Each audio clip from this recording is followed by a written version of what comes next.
Did it happen to you that you were living with idea in your mind and didn't start? Did it happen to you that you woke up in the morning thinking of your idea and went to bed in the evening blaming yourself of doing nothing towards it? I know 100% that feeling, that hard feeling that you have a wish but you're stuck. Watch this video till the end. I will talk about 7 mistakes you can avoid when starting a business. Welcome to my channel. My name is Katerina. I'm a business strategist. I'm a co-founder of a worldwide consulting company, ex-top manager in large corporations, and someone who knows how to start. My passion is to turn business ideas into reality and to help entrepreneurs doing it. I do believe the more creators transform their ideas to real things, the more innovative and interesting the world become. There are 2 personal reasons why this topic is so important to me. First, unfortunately, I too often see not starting because of the fear to fail.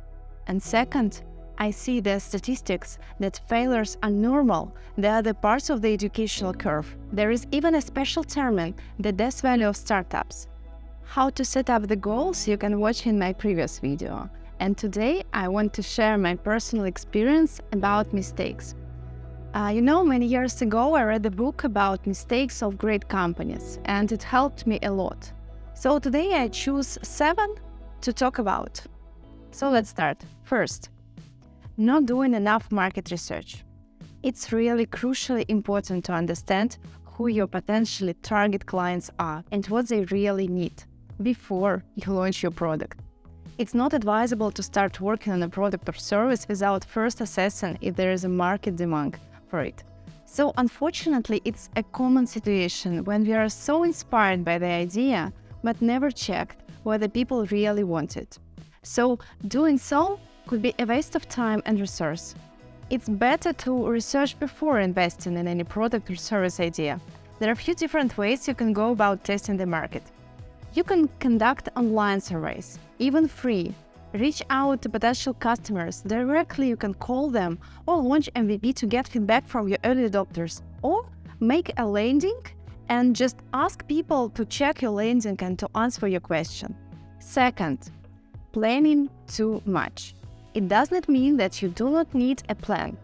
There is a number of key components to any successful business, and failing to plan for each of them can lead to problems. But a common mistake first-time entrepreneurs make is spending months or even years researching and planning their business without even taking any real action. So, by the way, about the actions we spoke in the previous video. So, you can ask, how do you know when it's enough with planning, it's time to take actions? Here are a few hints. First, just set a deadline for yourself when you should finish with planning. It doesn't matter, 6 months, a year, decide for yourself, but you need to have a deadline. This will help force you to take actions and not to get stuck in the planning phase. Talk to people who have started business before. They can give you practical advice on what it takes to get started. Get feedback on your business from your potential customers or clients. This will help you validate your idea and make sure there is actually a market for what you are selling. Put together a basic business plan. And just start your actions. Don't stuck in the planning phase. Third mistake, hiring too quickly. Many entrepreneurs believe that they need to hire as many people as possible in order to get their business off the ground. However, this is often not the case. Hiring too many employees can lead to a number of problems, starting with overspending on payroll costs, but the more difficult is difficulty managing a large team. Instead of hiring too quickly, take your time to carefully assess your staffing needs. Make sure to hire only those employees who will be truly essential to your business, because team is really a crucial part of your business. The fourth one, my favorite one. It's not obvious, but believe me, it's really important one. Taking ego to the workplace. One of the most important personal lessons is that ego has to be left outside the business. Of course, it's natural to be proud of your success and want to share them with all others. But when you start thinking that you are better than everyone else, that your opinion, your idea is the only one, is the best in the world, it's time to check your ego at the door. Egoistical behavior can quickly ruin the atmosphere with your colleagues, clients, and investors.